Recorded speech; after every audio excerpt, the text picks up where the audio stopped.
नरागांव में ईडी की बड़ी छापेमारी, लविश चौधरी के करीबियों के ठिकाने पर कार्यवाही से हड़कंप। तो कैसे हैं? उम्मीद करते हैं कि आप लोग बहुत ही अच्छे होंगे।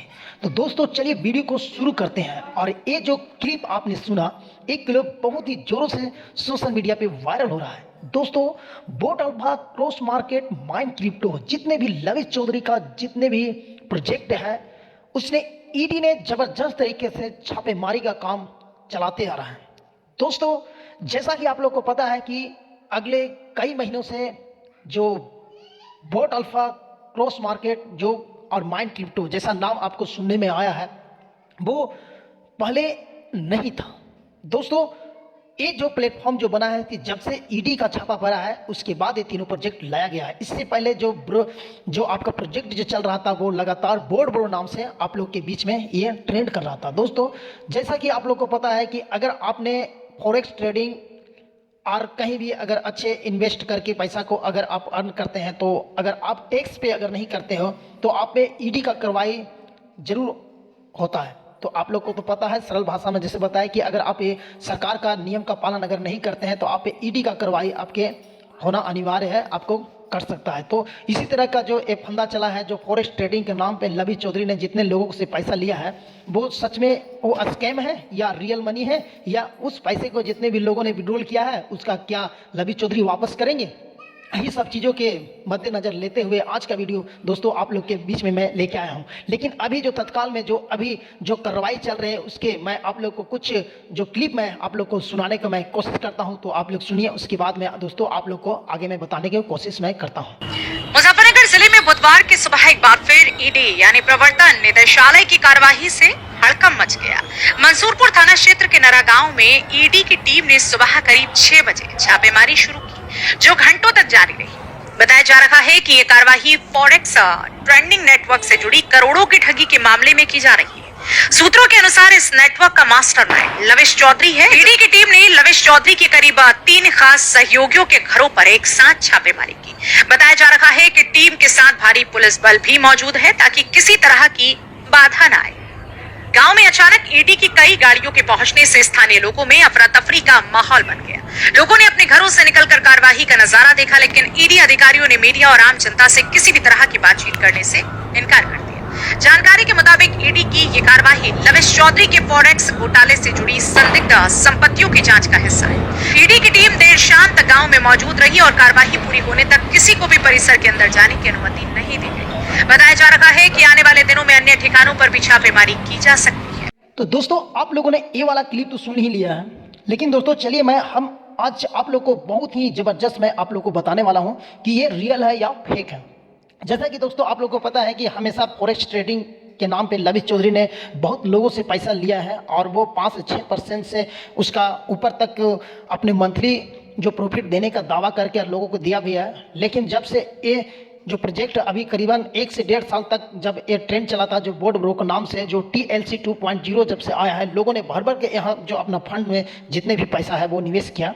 लेकिन जब से फरवरी में ईडी ने फॉरेक्स ट्रेडिंग बोर्ड ब्रो पर जब से शिकंजा कसा है, तो लविश चौधरी का जितना भी प्रोजेक्ट है वो बिल्कुल तहस नहस होने के कगार पर आ चुका है। दोस्तों क्या लगता है आपको, जो आपने फंड को इन्वेस्ट किया है वो आपको वापस मिलेगा? ये तो बहुत ही सोचने वाली बात है। लेकिन दोस्तों गंभीरता से अगर हम बात करें तो लविश चौधरी ने दावा किया है कि हम सभी यूजर जितने भी यूजर हैं, boat alpha, cross market, mind crypto के जितने भी यूजर हैं, मैं सभी को एक एक पाई करके सभी जितने भी पैसे हैं मैं चुकता कर दूंगा। दोस्तों ये तो आपको जानने को तभी मिलेगा जब आपके अकाउंट में जब फंड वापस होगा। लेकिन दोस्तों अगर आपके जब तक फंड वापस नहीं होता है, हम आपके बीच में हमेशा अपडेट देते रहेंगे।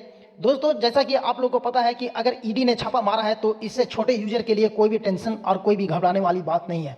अगर मुश्किल है तो उसको सामना करने के लिए भी लोग तैनात हैं। अगर आपने सही ढंग से अगर टैक्स पे नहीं किया है तो ईडी आपके ऊपर शिकंजा जरूर कर सकता है। ये जितने भी ईडी ने शिकंजा कस रहा है वो बोर्ड ब्रो के जितने भी बड़े बड़े लीडर हैं, वो अपने जितने भी इनकम कमाए हैं, करोड़ों में अरबों में जितने भी रुपया कमाए हैं, वो उसका टैक्स पे नहीं करने का खमियाजा आज भुगतना पड़ रहा है। कंपनी भी सरकार का रेगुलेशन को पालन नहीं करते हुए जो भी जितने भी फंड जो अपने निवेश किया है विदेश में, उसका सरकार का टैक्स पे नहीं किया, इसकी वजह से ईडी ने पूरा तरह से शिकंजा कस रहा है। दोस्तों वैसे भी इंडिया में फॉरेक्स ट्रेडिंग लीगल नहीं है, बैंड लगा हुआ है और लोगों ने फॉरेक्स ट्रेडिंग के नाम पे बहुत सारा फंड को इन्वेस्ट किया और अपना एक दो नहीं बहुत सारे लोगों ने यहाँ पे फंड को निवेश किया जो अपना पैसा को ज़्यादा बढ़ाने की कोशिश में लगातार पैसा वहाँ फंड में डालते रहे। दोस्तों अभी आपने अपना फंड को निकालने के लिए वहाँ से विड्रॉल भी लगाया है, अभी आपके स्टेटस पेंडिंग है। क्या लगता है ईडी का कार्रवाई हो रहा है तो क्या मिस्टर लविश चौधरी का कितना ज़्यादा नुकसान हो रहा है? तो दोस्तों अभी तो ना ही यहाँ से फंड का निवेश किया जा रहा है, बाकी जितने पहले फंड को निवेश किया गया था उस फंड को वापस लाना है, लविश चौधरी को देना है। तो ईडी अगर छापा मार रहा है तो लविश चौधरी का कोई भी यहाँ से नुकसान होने वाला चीज़ नहीं है। जो भी नुकसान होगा वो बड़े बड़े लीडरों को होगा, जो अपने लीडर ने सही से अगर अपना टैक्स पे नहीं किया है तो उन लोगों को टैक्स पे करना होगा। और दोस्तों एक चीज़ आप लोग को हम बता देना चाहता हूँ कि अगर आप भी क्रिप्टो करेंसी में अगर निवेश करते हैं तो सरकार को टैक्स पे आप लोग जरूर करें, क्योंकि दोस्तों कुछ लिमिट है, अगर लिमिट से ज़्यादा अगर आप लेन देन करते हैं तो आपको सरकार के आपको टीडीएस और टैक्स देना अनिवार्य है, नहीं तो आप भी इस जाल में फंस सकते हैं। लेकिन छोटे इन्वेस्टर ज़्यादा लेन देन करते नहीं हैं। दोस्तों एक चीज़ मैं बता सकता हूँ, अगर आप USDT या किसी भी प्लेटफॉर्म जैसे कि बाइनेंस हो गया, CoinDCX हो गया, वहाँ ऑटोमेटिक आपको टैक्स पे करना बहुत ही अनिवार्य है। जैसा कि आपको पता है कि अगर आप CoinDCX का एप्लीकेशन के बारे में अगर आप जानते हैं तो ठीक है, नहीं जानते हैं तो दोस्तों मैं आप लोग के लिए मैं एक वीडियो बना के ला दूंगा, क्योंकि आपको ऑटोमेटिक जो FIU रजिस्टर जो आपको होता है, जो भी एक्सचेंज जैसा कि आपको इंडिया में जो अवेलेबल अभी है CoinDCX, वहाँ पे आपको 1% TDS और 30% टैक्स आपको सरकार को पे करना होता है, तब आप सुरक्षित रहते हैं। दोस्तों वीडियो आप लोग कैसा लगा, इन्फॉर्मेशन आपको कैसा लगा, आप लोग जरूर कमेंट करके बताइएगा। मिलते हैं दोस्तों एक और नए जानकारी के साथ। आप लोग शांतिपूर्वक बने रहें और किसी भी अफवाह में आप लोग ना पढ़ें, क्योंकि बहुत सारे फेक न्यूज़ भी सोशल मीडिया पे आते रहता है, कुछ रियल भी रहता है, कुछ फेक भी रहता है। तो दोस्तों आप लोग हड़बड़ाएं नहीं, हम आपके साथ हैं, हम नए अपडेट के साथ फिर आएंगे। मिलते हैं दोस्तों एक और वीडियो के साथ, तब तक के लिए बाय बाय।